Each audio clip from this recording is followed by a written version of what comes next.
So it's no surprise when I say that the price of food in this country has gone up. It's a very hot topic nowadays, and it really sucks. And it gets even worse if when I say that the prices that we're paying as consumers is not actually going to the producers. Most of that money is actually going into the hands of corporate middlemen. So specifically for large agricultural companies.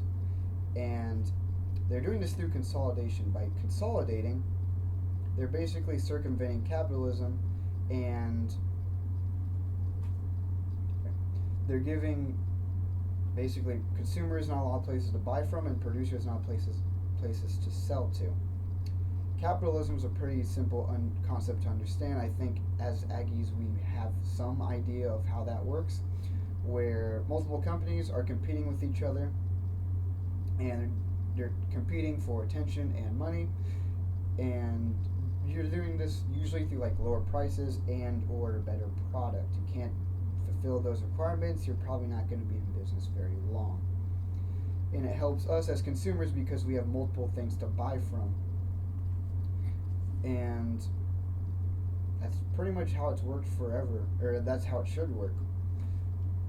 But these with four companies pretty much running the show, we don't have a lot of places to go to, and they can set the prices at what they want. So who are these companies, right? There are four companies. It's Cargill, Tyson, JBS, and National Beef. And while you might not have seen them in a grocery store, you've probably seen one of their products. They own brands like Jimmy Dean and Big Ass that I've seen around College Station. National Beef themselves have 5 other beef companies. An article titled "The Human Cost of Monopolies, Farmers, Workers, and Rural Communities" gives a little perspective that a person might go into a grocery store and see so many brands and think that it's a very healthy economy, that there's a lot of companies fighting with each other, but it's usually not the case. You can see this firsthand. Go to your nearby grocery store, pick up literally almost anything, and just look up who owns this brand.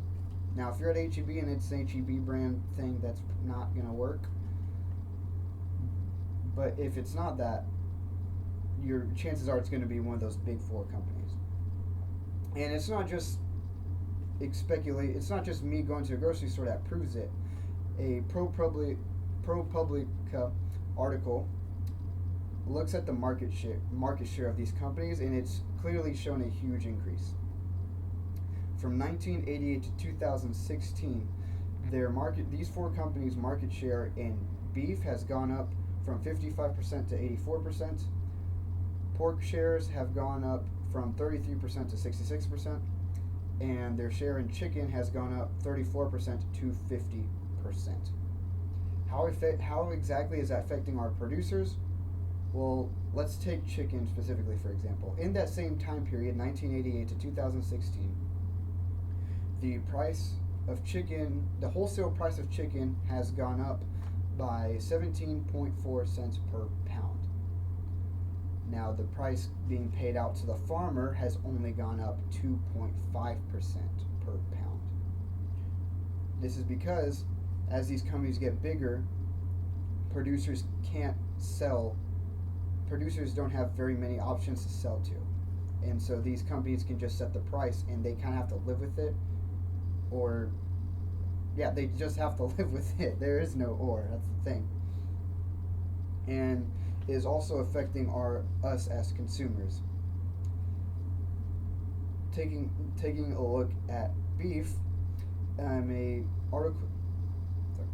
article from Farm Aid, which is a non-profit to help independent farmers, has shown is showing it through beef. The price paid out to for beef producers has gone down by 14% in the time span of 2019 to 2024. From 2017 to 2022, over 100,000 farms have shut down. That's 15% of producers in the U.S. And it's bad for us because because these producers are going down, we don't have very many options. We're having fewer and fewer options to buy our food from.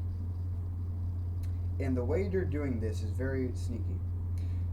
Um, I think the one that most people would have an idea of is the most widely known way they're doing it is through lobbying. Open Secrets reports that in 2024 alone, agricultural companies have spent almost $200 million in lobbying. And another way is another way reported in the Drake University Ag Law Journal is through something called Ag Gag laws, which really made my jaw drop to the floor when I first saw this because I didn't know this existed. But certain states have laws designed to shut down whistleblowers and dissenters. And anyone who's trying to report this stuff, report inhumane practices, market manipulation, well, there are laws to suppress these voices. And they're doing this in a lot. The agricultural lobby I mentioned earlier is playing a huge part in that. So there needs to be a way for for this country. Action does need to be taken in our country to inject competition into agriculture in our agricultural markets. The consolidation of our agricultural industry is basically reducing competition, and I've done like 14 takes of this, is reducing agricultural competition, and it is basically just squeezing every penny out of anyone who they can.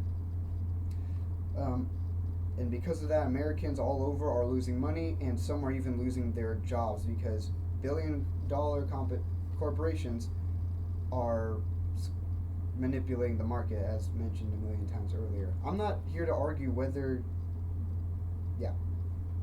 And then, and lastly, we often talk about tariffs raising prices or taxes raising prices. But I think a good way that pretty much anyone who's not the CEO of a corporation can agree on, a good way to lower those prices that any American can appreciate is by doing something with these agricultural companies.